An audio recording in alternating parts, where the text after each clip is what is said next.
Yo, what's going on, YouTube? Welcome back to J3 Entertainment. You guys know what time it is. It's top 10 time. Yes, brother. And what top 10 are we getting into today? Top 10 villains that we would love to see in an upcoming Batman movie. Yes. Now, you know I love some Batman villains. Oh, yeah, me too, man.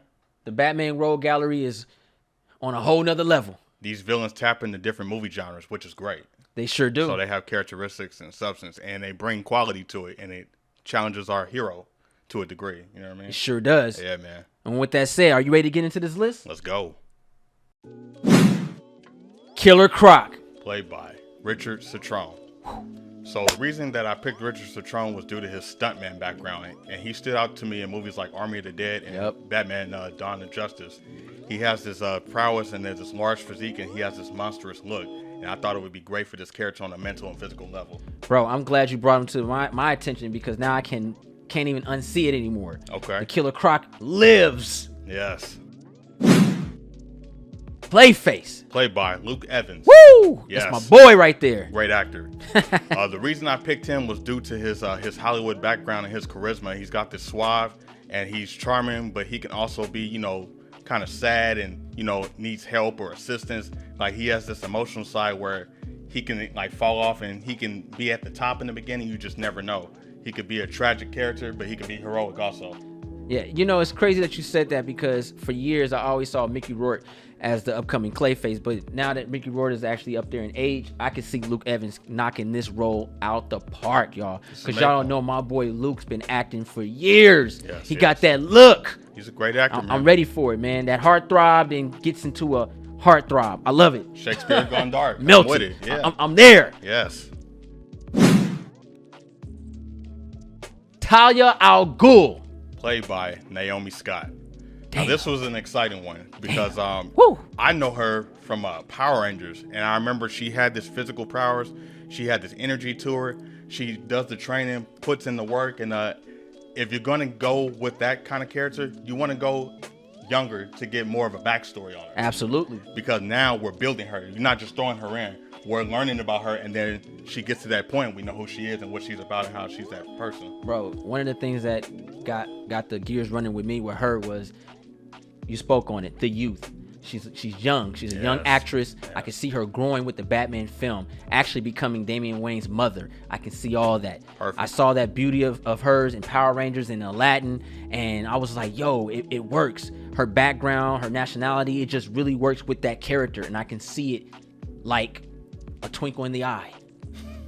Hey, the savagery is there, and you're going to see the beginning of that savagery. Absolutely. Yeah.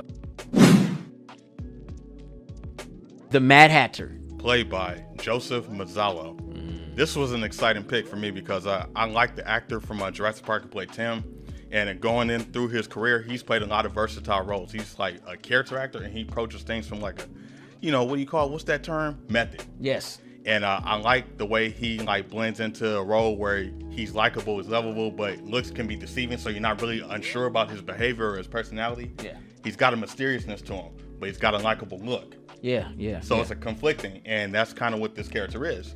And most definitely, and I like the choice too, because we're able to really dive into the Mad Hatter at a level where we get to see the grime, the disrespect, and why he wants to control and be in control. I love every bit of it. Oh, yeah. I can see it with this character, especially with the makeup art. I can see them making more of a realistic take on it. Yeah, sure. Not such a comical take on it, but a realistic take on it, and that's why I'm okay with it, because I know he has a little bit of height on him. Yeah. But if you're gonna be realistic about some things, you got to keep that 100 with him. Hey, I'm all for it, man. You know what? And this is cool because this will be his first foray into live action too, so it's kind of a new beginning. Yeah. We've only seen him in the animated series. I'm ready for it. Yeah. Ra's al Ghul. Played by Rhys Ifans. Woo! Yeah. This was a crazy pick because it was a little bit outside of the box. Yeah. But I like this actor because you just don't know what to expect. He's so unpredictable in his performances. Bro, his performance is on a whole nother level, and that's why he was one of my picks too. I couldn't just, the way he looks, y'all don't understand. He got them beady eyes, and he has that height and that fierce, and at the same time he has that swag to him. that is unresistible that I think he's gonna bring it home, y'all. Y'all don't let him be that Ra's al Ghul. Trust and believe. We finna get one hell of a ride with him. Oh yeah, he definitely has that ancient look and that ancient factor about him too. So I understand why we picked him. People forget that that's what Ra's al Ghul. He's old. Yeah. So you gotta be able to have that mannerism and stuff like that. And I'm like, you know what? Confirmed that for me watching Kingsman. I was like, Rasputin. I was like, yo, he could take it there. Yeah. Wrap it up. You're on the list. And we saw the skills of a Ra's al Ghul. We saw the skills on display. Bruh. So you ain't lying on that Dancing. one. Yeah. Ancient techniques. I love it. Swords play. I love it. Did it all. The Scarecrow. Played by Bill Skarsgård. Yo, this was an exciting one because I believe we picked this actor due to the fact that he has this psychological persona. And I immediately thought of the Silence of the Lambs when we were thinking about who should play this role specifically due to him being two people. He's Dr. Crane and then he's the man behind the mask. Yeah. And it was very interesting because an actor who can play psychologically driven, but also be madly insane, but also have the brains and intelligence to, shut someone down like a Batman figure. Yeah. And I love those kind of villains where we need answers from them, but we're not sure that we can trust them at the same time. And I feel like he's perfect for that. I think he has the best look for this character. I'm glad he's on the list because we're gonna be able to get two villains with just one actor. Oh yeah. So we're gonna get that Crane as far as a doctor working in there with his little things on the side. Then we have that midnight villain. Yeah. Coming out, the Scarecrow doing things, kind of like Batman in a sense. Exactly. You have a Bruce Wayne, you have a Batman, and we're gonna get that with both those characters. And I think that's what's gonna really drive the audience wild and also drive Batman wild. Ventriloquist. Played by Paul Walter Hauser. And Scarface. Voiced by John Hamm. Whoo! Lightning in the bottle on both of these. Now that's a casting right there, bro. Okay, yeah, I feel that. So with Paul Walter Hauser, it was interesting due to him playing the ventriloquist. He's younger, and it's a little folklore tale on toys and the fiction and reality and fantasy factor of it. Is it real? Is he believing what he's seeing?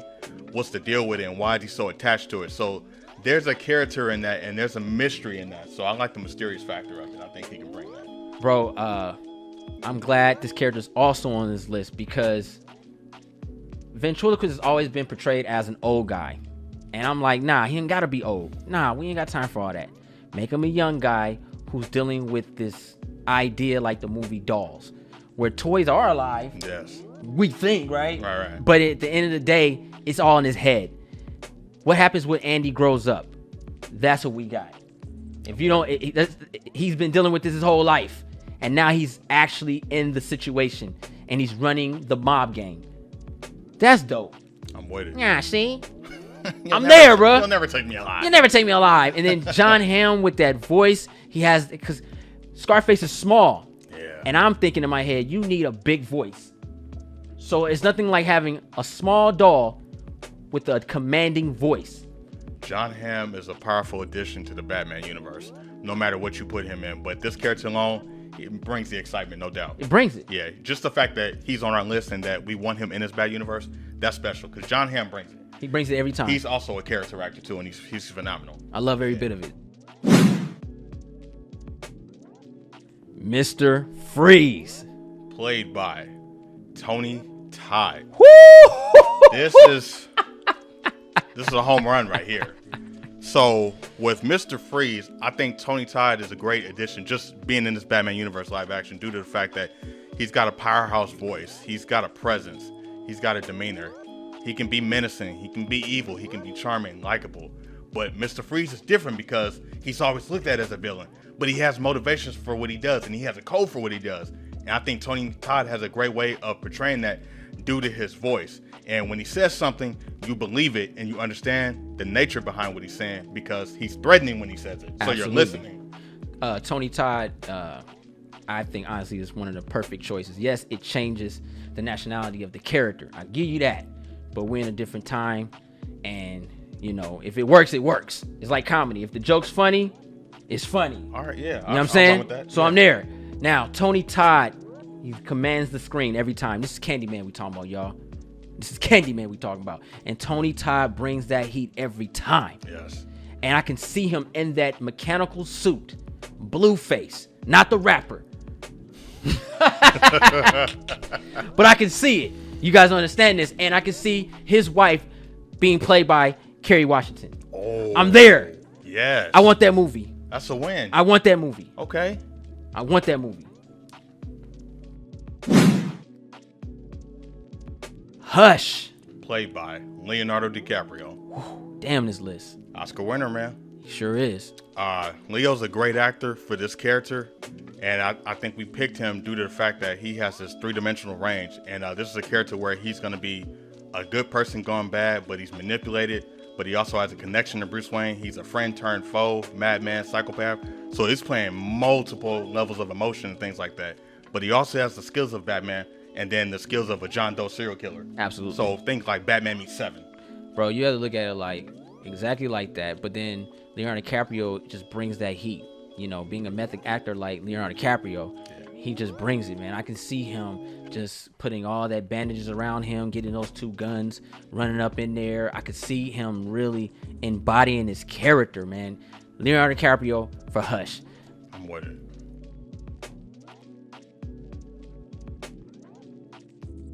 Coyote Ken, played by Joe Taslim. Firefly, played by Matt Dillon. Now, this character right here, me and Ronan cannot make a decision on which actor should get this role. That's true. Facts. I mean, we've been arguing for a minute. Yes, we have. So we came to a conclusion and say, you know what? Leave it to the audience. Okay. So we're going to give you guys two actors.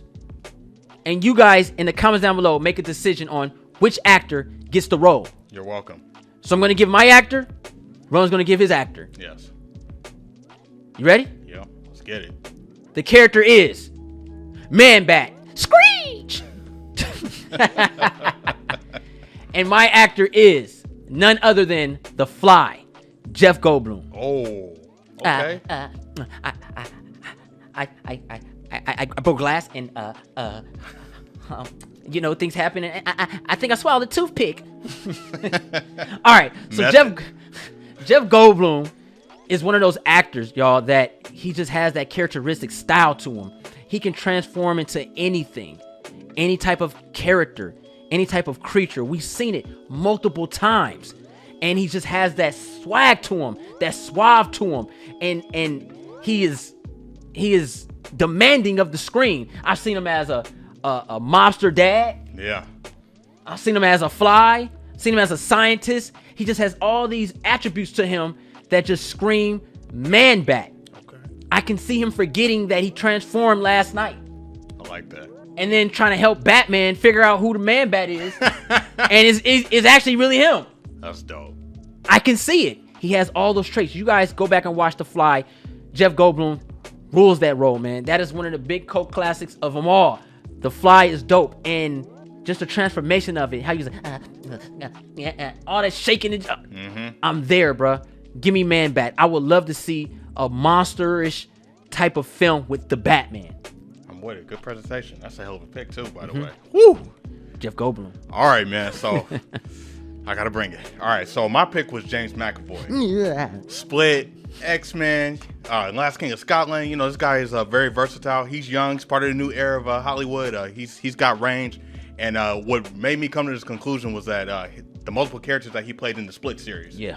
I thought he was very dynamic because he's charming, likable, but then he could be menacing, threatening, untrustable, you know what I'm saying? And then strength and his physicality.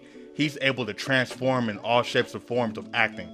And I thought this would be great for this character of Man-Bat due to the fact that we don't really have a distinct identity on who he is. So now we're talking about mystery.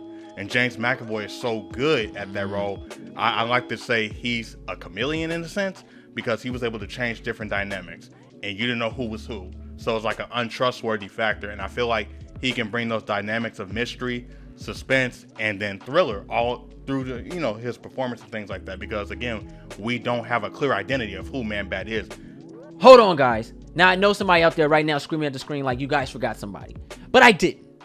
Trust and believe, we thought about this character. We thought long and hard about this character. Yeah. And we came to the conclusion, we don't want to see this character in a Batman film. And I'm talking about Deathstroke. And you guys are like, why you don't want to see Deathstroke in a Batman film? Because I feel Deathstroke needs his own TV series and own movie. Yes. I don't want to see Deathstroke suppressed.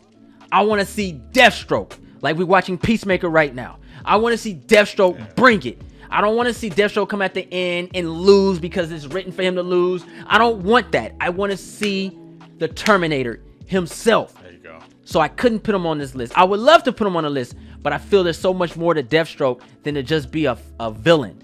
He's not just a villain. There's more to him, and I need his own series. That's why he's not on the list. I can get with that. Yeah. I can get with that. Movie and a series about him. I'm with it. HBO Max. Let's get it. What are we doing? Yeah. I hope you guys enjoyed the top 10. I would love to know your choices in the comments down below. If you're new to the channel, go ahead and push that subscribe button. Thumbs up this video, and don't forget to share Instagram, Facebook, Twitter. Also, follow us on Instagram and Twitter. All the above. I'm J3. I'm Roninjoegenji, Woo! Ninja Assassin. 100,000 subscribers, y'all. Coming.